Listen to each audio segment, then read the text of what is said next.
Greetings, sir. When we talk to people on behalf of plant-based society, generally encounter questions like people get confused and get defensive between veganism and vegetarianism. How do we help them make the connection without being feel forced? No, it's simple. You can start from anywhere. You may simply say uh, you are a vegetarian, but you are not a vegan. So you take milk, right? Yes, sir. So you take milk, right? What are these shoes you are wearing? What are these shoes you are wearing? Is that leather? Is that leather?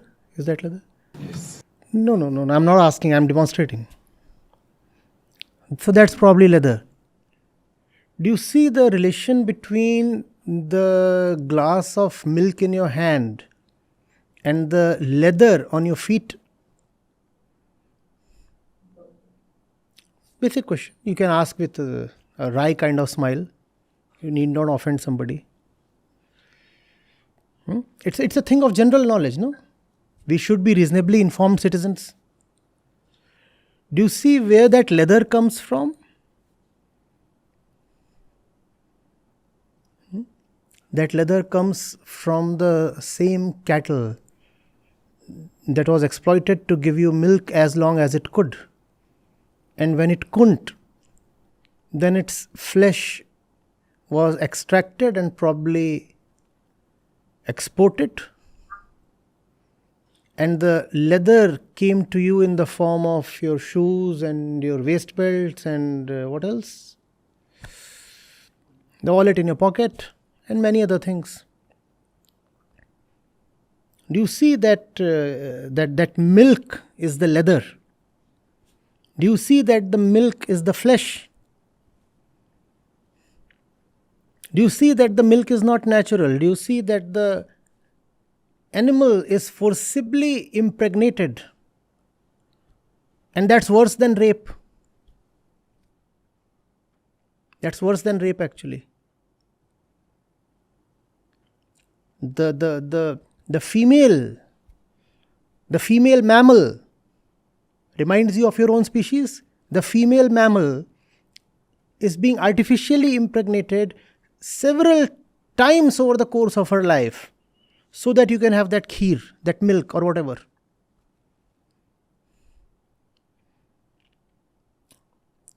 And then, the female calf is of some use. So she might probably be retained. But the male calf is of zero use. Zero. What's the point in feeding it? Nobody feeds the male calf.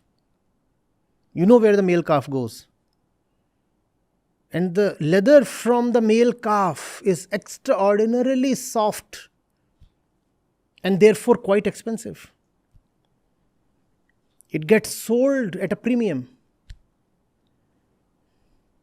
Do you see all this? No, just asking. No, you can continue sipping the milk, yes. Just asking.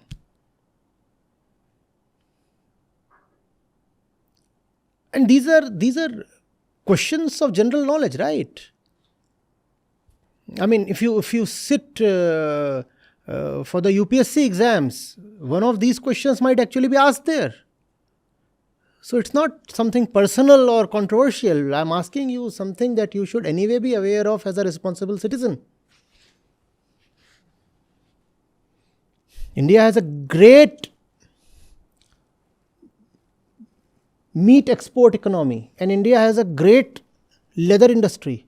So much so that some of the IITs offer BTech programs in leather technology. That's unheard of in most of the other universities. Where is that coming from? That's coming from that glass probably. No, you may continue sipping it. BTech leather technology. That's very closely linked to BTech dairy technology.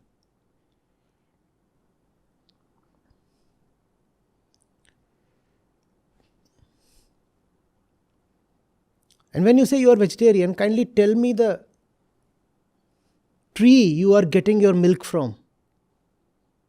Coconut, banana, some magical banana. You squeeze it and you get banana milk.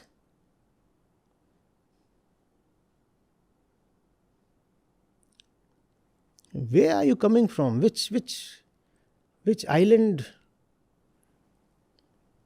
Which planet of the solar system that you think that milk is vegetarian?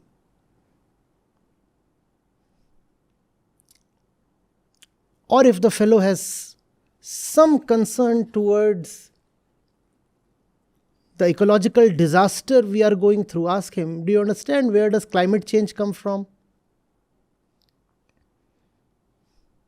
Do you understand that that glass of milk has everything to do with climate change?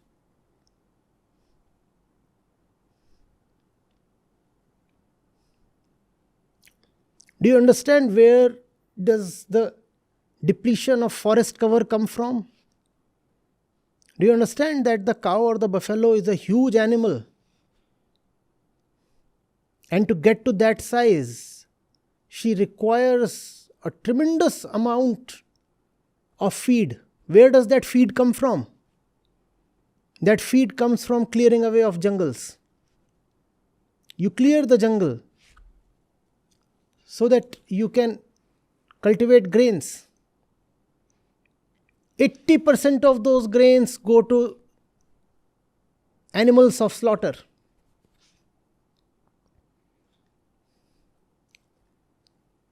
If human beings today are producing 100 units of produce, 75 to 80% of that is for the animals that would be slaughtered. And it's not just about the produce, it is about the fields the produce comes from. The fields come at the cost of jungles. And when jungles are lost, a number of species are just collateral damage. You do not even kill them, they just disappear because of loss of habitat. You think you are just clearing away the trees. No, you have cleared away so many species. They are gone forever, never to return.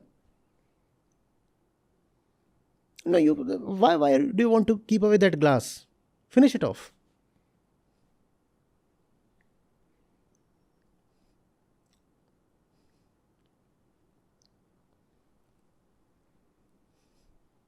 But nobody tells this to you.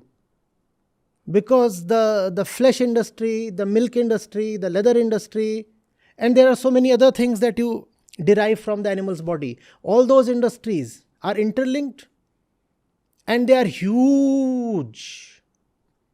You could add several more O's to the sound I just made.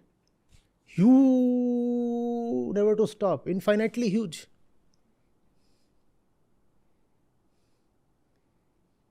It is money power that is preventing that knowledge from coming to you.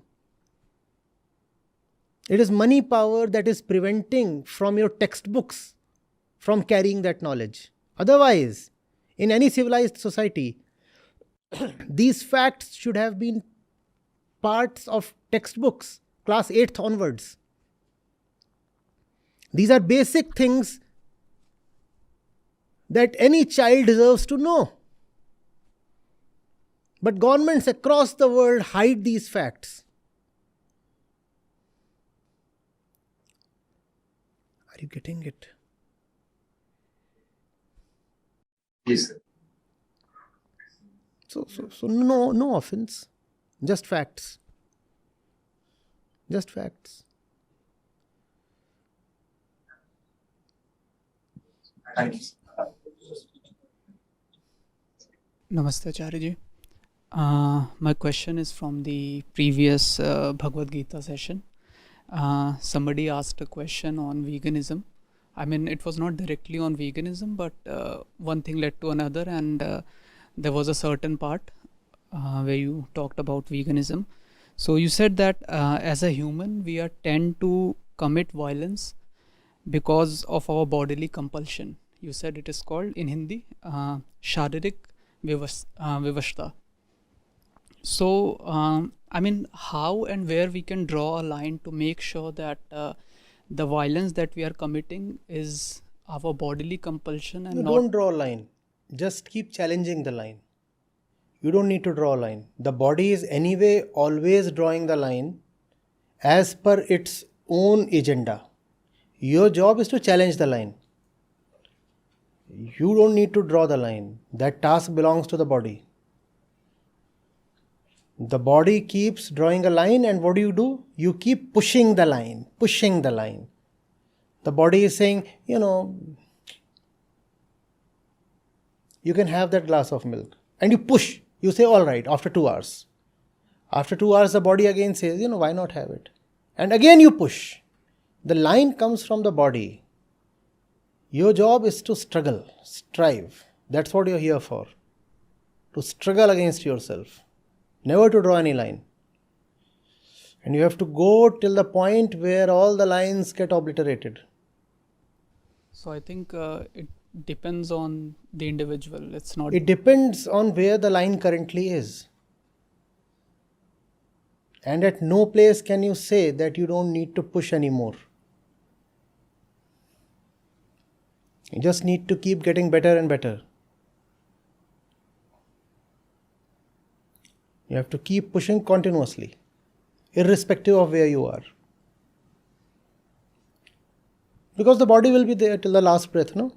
So the body will keep throwing some line at you. Your job is to again and again challenge it. Last year,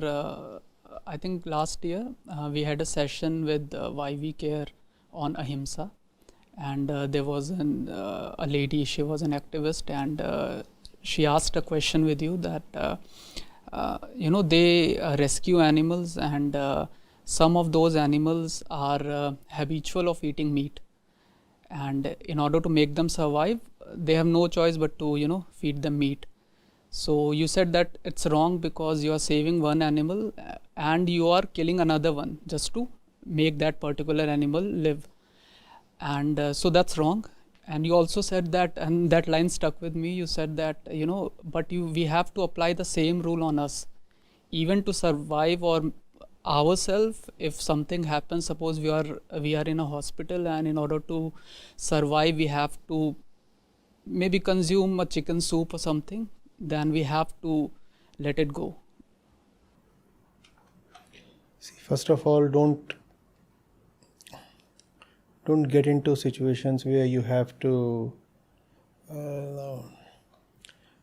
pet animals that require flesh for their life. And if you do that, then happily there are vegan alternatives to all that. Cats and dogs all have packaged vegan diets available. I hope you are not domesticating wolves or cheetahs. That's the flavor of the season. So as far as cats and dogs go, there are vegan diets available. See, ultimately you want to give them the nourishment that they need, right? That nourishment comes in the form of a chemical.